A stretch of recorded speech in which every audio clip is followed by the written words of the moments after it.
I established the Chicago Spirituals after I was contacted by a promoter from Italy. He asked that I bring a group to Italy for a gospel tour.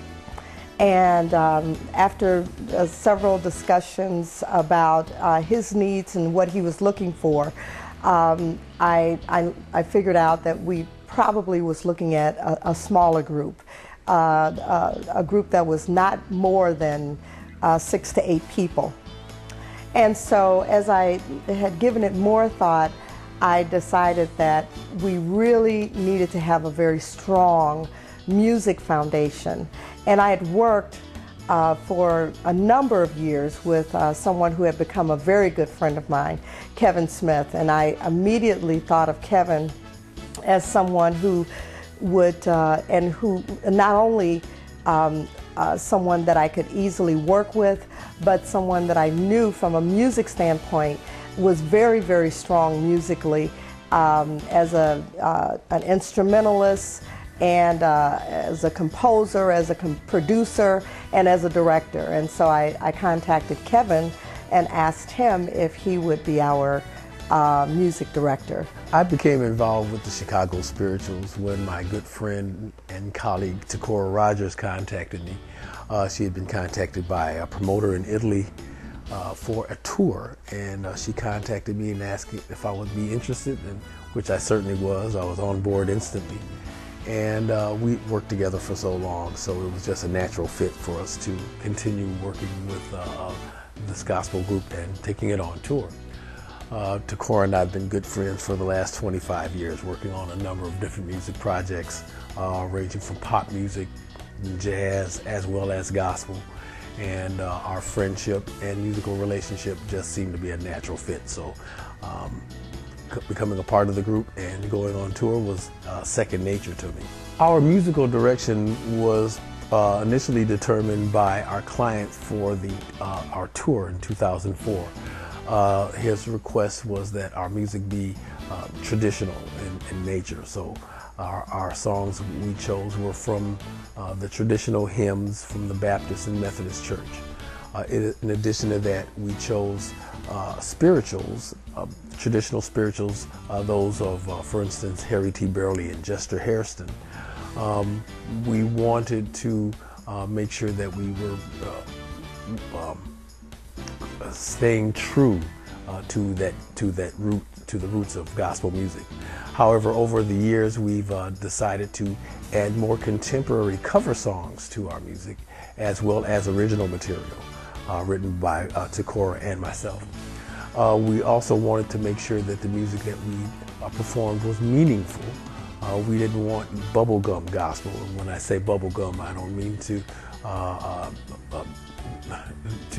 be malicious or anything, but bubblegum meaning not boring and repetitive and songs that just don't really have much meaning to them. We wanted to have songs that really express the meaning of Christ's love, and be able to, like I said, stay true to our gospel music and have our own identity. Now, in order to do that and do it effectively, we had to have personnel that would be able to cover a wide range of gospel music, and it became important that we had personnel that had a strong background with the traditional hymns and spirituals, as well as contemporary gospel. So the selection process, the audition process became very important at that point. So after selecting Kevin as the musical director, I started thinking about the other people in the group, and over the years the personnel has changed, but what we have today I think is a very solid group. I wanted to make sure that we had people who we could live with over a period of time. Tours are quite challenging at times, and it's important that the people that you're working with you're able to literally live with over several weeks.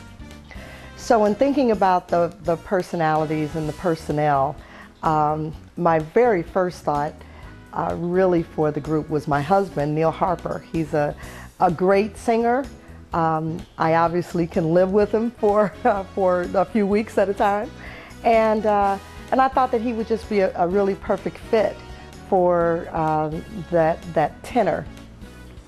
And then I started thinking about the soprano and who we were going to have as an alto, and I talked to a number of people asking around who, do you know anybody that might be interested, and talked to many of my friends who were singers and asked if they were interested. But I was introduced to a young woman. Her name is Marilyn Hearns, who I thought, when I heard her sing, was absolutely fabulous. Very strong soprano, very pleasant personality, and just a very good-hearted, very warm-hearted person. And we just really gelled. So Marilyn joined the group. And then a little later I was working with a woman. Her name is Tina Brown. We were both in Porgy and Bess, the play Porgy and Bess together.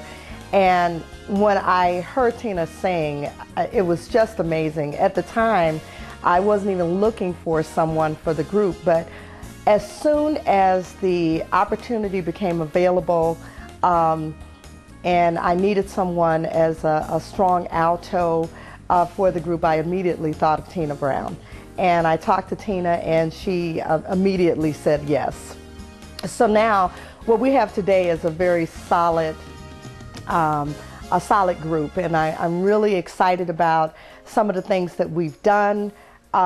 We are the official gospel group for the Spirit of Chicago here in Chicago with Entertainment Cruise Line. We've done that for the last 5 years, and I'm really excited about the growth of the gospel cruises as a result of our being there. We've had the opportunity to travel all over the United States, throughout Europe, and it's really quite exciting. The ministry that we have now is probably the strongest that it's been in the 6 years that the group has been together, and I'm really, really, really excited about that.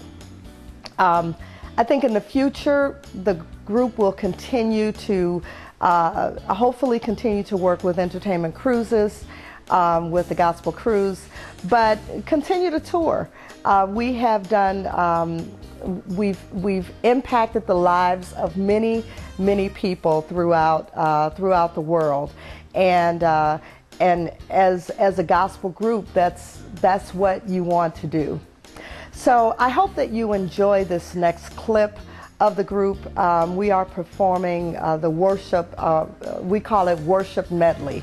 It's a medley of worship songs that we've put together, and I hope you enjoy it. It's with Tina Brown, our alto, Marilyn Hearns, our soprano, Neil Harper, our tenor, Kevin Smith, our musical director, and me, Tecora Rogers. Thank you.